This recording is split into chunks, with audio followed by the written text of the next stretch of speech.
अच्छा जी, तो आज का लेक्चर जो है वो एग्जामल पे है और एग्जामल क्या होती है हम उसको डिस्कस करते हैं। अगर आपका कोई भी क्वेश्चन होगा तो आप जो है वो जो क्या नाम है टेक्स्ट पे मुझसे पूछ सकते हैं, ठीक है। तो एग्जामल stand for extensible markup language, ठीक है।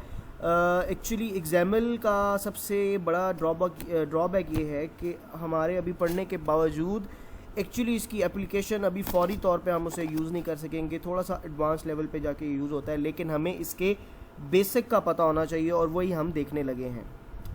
तो XAML stands for Extensible Markup Language. XAML was designed to store and transport data. XAML was designed to both human and machine readable. अच्छा, ये जो सेकंड पॉइंट है ये इसका बड़ा इंपॉर्टेंट पॉइंट है। ये इसकी असल एप्लीकेशन है और इस एप्लीकेशन की वजह से आप इसका इस्तेमाल स्क्रीन पे नहीं देख सकते कि अच्छा जी हो क्या रहा है, लेकिन बैक एंड पे ये आपका यूज़ कर रहा होता। जैसे कि अभी मैं एक बात करने लगा हूँ, प्रॉबेबली आपको समझ आ जाए तो बहुत अच्छी बात है, ना आए तो आप इग्नोर मारें। कि नॉर्मली जब आप कोई चीज़ सर्वर से रिक्वेस्ट करते हैं, यानी कि किसी भी वेबसाइट पे सर्वर पे कोई चीज़ रिक्वेस्ट करते हैं, मतलब आप कोई वेबसाइट ओपन करते हैं ब्राउज़र पे जाके, तो आप सर्वर को रिक्वेस्ट करते हैं, वो जो आपको रिस्पॉन्स भेजता है ना, वो जिस फॉर्मेट में भेजता है उस फॉर्मेट को हम XAML के फॉर्मेट में बेसिकली रिसीव करते हैं और सेंड भी करते हैं। एक XAML है और एक और लैंग्वेज है जिसका नाम JSON है। वो बेसिकली आपके जो रिस्पॉन्सेज आते हैं सर्वर पे, अक्सर रिस्पॉन्सेज, सारे नहीं, वो जो है XAML के फॉर्मेट में आते हैं। तो ये बैक एंड पे चलने वाली लैंग्वेज है। ये आपको फ्रंट एंड पे ऐसे नज़र नहीं आएगी जिस तरीके से HTML नज़र आया करती थी, ठीक है। अच्छा जी, तो नीचे चलें अगर हम, तो हम देखते हैं कि इसका सिंटेक्स बड़ा आसान सा है, ठीक है। अब आप इसको, अभी मैं आपको इसका दिखाता हूँ आउटपुट। जो आउटपुट दिख रहा है वो XAML एक्चुअली नहीं है, वो एक तरह का सॉफ्टवेयर है या एक और लैंग्वेज यूज़ करके इसका थोड़ा सा शो करवाने की कोशिश की है कि अच्छा यार ये क्या काम कर रहा है, किस तरह का काम कर रहा है। अच्छा जी, तो मैं आपको ये बता रहा था कि बेसिकली आप जो है XAML पे आप देखते हैं कि मैंने आपको बताया कि डेटा ट्रांसफ़र के लिए इस्तेमाल हो रहा है, बैक एंड पे इस्तेमाल हो रहा है। तो इसका कोई आउटपुट इस तरह शो नहीं होता, लेकिन बेसिकली डिफरेंट सॉफ्टवेयर को यूज़ करके इस प्लेटफॉर्म ने इसे थोड़ा शो करवाने की कोशिश की है कि बेसिकली XAML का अगर आउटपुट दिखाना हो तो कैसे दिखेगा। तो अगर हम देखें, अच्छा जी, तो हम ये बेसिकली देख रहे थे XAML को और हमने कहा कि XAML बेसिकली उसका जो है ना वो शो नहीं हो सकता एज एन आउटपुट, लेकिन एक यहाँ पे बेसिकली इस प्लेटफॉर्म में एक आप समझ लें कि वो सपोर्ट है कि आपको सिर्फ ये दिखाता है कि अच्छा जी क्या XAML कैसे दिखता है। तो अभी हम अगर देखें तो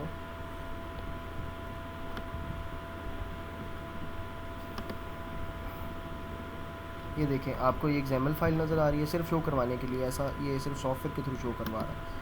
दूसरा आपको इस तरह शो करवा सकता है, ठीक है। ये सिर्फ ये शो करवाने के लिए कि अच्छा यार XAML को आपने अगर विजुलाइज़ करना हो तो कैसे करें, ठीक है बड़ा आसान, ठीक है। अगर आप इसकी ये वाली एग्जांपल देखें तो ऊपर वाले XAML वर्जन ये बाय डिफ़ॉल्ट है, समझ लें जिस तरह आपको याद करनी पड़ेगी, मतलब ऐसा कोई इंपॉर्टेंट नहीं है।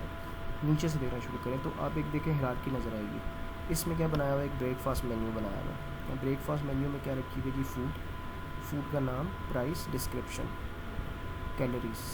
फूड का टैग बंद हो गया, फिर अगली फूड बनाया। तो बेसिकली जो सबसे ऊपर है ये, इसे हम कहते हैं जिस तरह HTML में था पेरेंट टैग, इससे उसे कहते हैं चाइल्ड टैग, और ये फिर आगे उसके फर्दर चाइल्ड टैग्स हैं। तो इसमें एक मेन्यू बनाने की कोशिश की है, ठीक है, किसका, एक ब्रेकफास्ट मेन्यू। तो सबसे पहला टैग ब्रेकफास्ट मेन्यू, फिर फूड, उस फूड का नाम, प्राइस, डिस्क्रिप्शन और कैलोरीज, फिर फूड, प्राइस, नाम, डिस्क्रिप्शन और कैलोरीज, ठीक है। अगर इसको हमने विजुअलाइज़ करना हो तो कैसे कर सकते हैं, ये तो आपको कोड नज़र आ गया। अगर विजुअलाइज़ करना हो तो ये देखें आपके सामने विजुअलाइजेशन आ गई इसकी, ठीक हो गया। तो बेसिकली अगर हम इसके इंट्रोडक्शन पे जाएं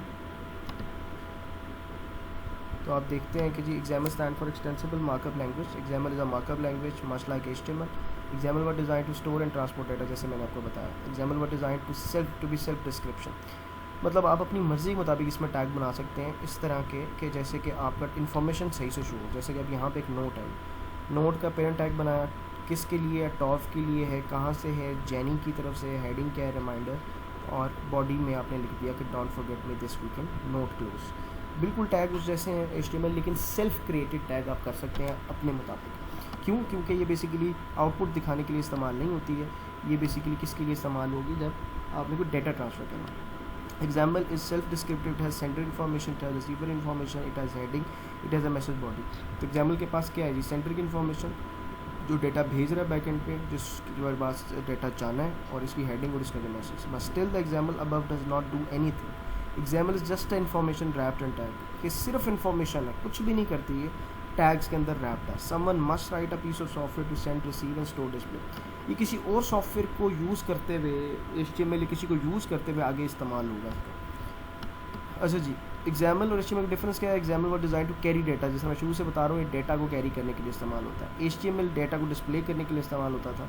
example tags are not predefined like HTML tag. HTML tag के प्री डिफाइंड है, यही टैग यूज़ करने हैं, यहाँ पे आप खुद क्रिएट करते हैं।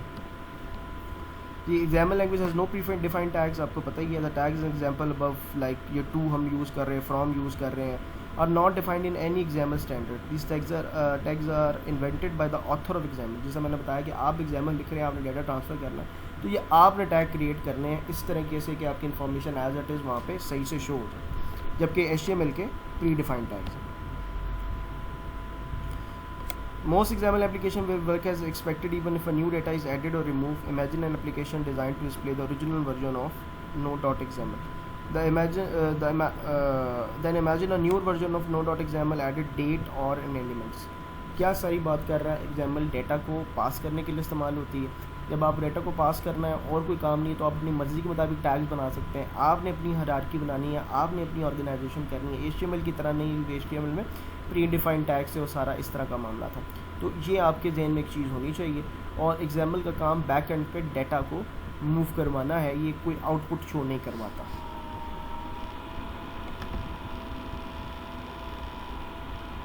सिंटैक्स देखें XAML का, तो इसमें बस यही है कि इंपॉर्टेंट एक पेरेंट टैग है, उसके आगे चाइल्ड टैग्स हैं और उसके नीचे सारा ये प्रोसेस है। आपका ये बेसिकली HTML के अंदर भी यूज़ हो सकता है और जावास्क्रिप्ट के अंदर भी यूज़ हो सकता है। ये बेसिकली डेटा को शो करवाने, फ्लो करवाने, ट्रांसपोर्ट कराने के लिए इस्तेमाल होता है। ये इंपॉर्टेंट है कि हर XAML का जो टैग है उसका क्लोजिंग टैग ज़रूर होना है। जो भी आप टैग बनाएं, बेशक खुद बनाएं, उसका क्लोजिंग टैग ज़रूर है। अच्छा, तो XAML में आप ये देखें कि बेसिकली क्या एलिमेंट इसके क्या है। XAML element is everything from including the element start tag to include the element end tag. कि कोई भी आप एलिमेंट डाल सकते हैं। एलिमेंट क्या होता है? जिस तरह हेडिंग 1 एक एलिमेंट था HTML में, तो यहाँ पे आप अपनी मर्ज़ी का बताएं, बस उसका आप ओपनिंग टैग होना चाहिए, क्लोजिंग टैग होना चाहिए। An element can contain text, attribute, other elements और मिक्स ऑफ द अबव। अब एग्जांपल देखिए जी, यहाँ पे बुक स्टोर है, बुक की कैटेगरी रखी जी चिल्ड्रन, अपनी आपने खुद जनरेट किया, उसका टाइटल रखा, ऑथर रखा, ईयर रखा, प्राइस रखा, टैग बंद किया। तो बुक स्टोर का एक पूरा आपने आउटलेट बना ली, किस तरीके से XAML को अपने मुताबिक टैग्स को एडजस्ट करके। अब ये जो लिखा हुआ है ये एट्रीब्यूट कहलाएगा। जिस तरह HTML में एट्रीब्यूट थे, अब यहाँ पे कैटेगरी का एट्रीब्यूट आपने खुद प्रोड्यूस किया। In the example title, author, year and price have text content because they contain text. Book store and book have element contents because they contain elements. तो ये देखें, ये book store basically parent tag है, तो इसके अंदर कोई text नहीं है, इसके अंदर एलिमेंट्स हैं। ये बुक एलिमेंट, टाइटल एलिमेंट है, ऑथर एलिमेंट है, बुक भी एलिमेंट है। तो बेसिकली कुछ ऐसे टैग हैं जिनके अंदर टेक्स्ट लिखा हुआ है, कुछ के अंदर एलिमेंट्स लिखे हैं, जैसा पेरेंट टैग है। और जो कैटेगरी लिखा वो बेसिकली आपका चिल्ड्रन टैग था। An element with no content set to be empty. अगर आपने एलिमेंट के अंदर कोई लिखा अपनी तरफ से और उसमें कोई नहीं डाला आपने टेक्स्ट, तो वो एम्प्टी टैग कहलाएगा। एट्रीब्यूट्स भी हो सकते हैं, जैसे कि हेडिंग 1 में एट्रीब्यूट हम डालते थे, पैराग्राफ में एट्रीब्यूट डालते थे, तो यहाँ पे भी एट्रीब्यूट हो सकते हैं। पर्सन, जेंडर, आप पर्सन का एट्रीब्यूट जेंडर डाल दिया आपने। लेकिन इंपॉर्टेंट बात फिर कह रहा हूँ कि आप खुद जनरेट कर रहे हैं, खुद प्रोड्यूस कर रहे हैं, लेकिन एक प्रॉपर सेंस के साथ, एक प्रॉपर तरीके के साथ। जिस तरीके से गैंगस्टर नेम, ये एलिमेंट और एट्रीब्यूट का फ़र्क है। ये जो फर्स्ट नेम लिखा हुआ है ये एलिमेंट है, ये जो एक टैग के अंदर उसका एक एट्रीब्यूट, एक क्वालिटी है, वो एट्रीब्यूट है उसका। जिस तरीके से नोट एट डेट उसका एट्रीब्यूट होगा।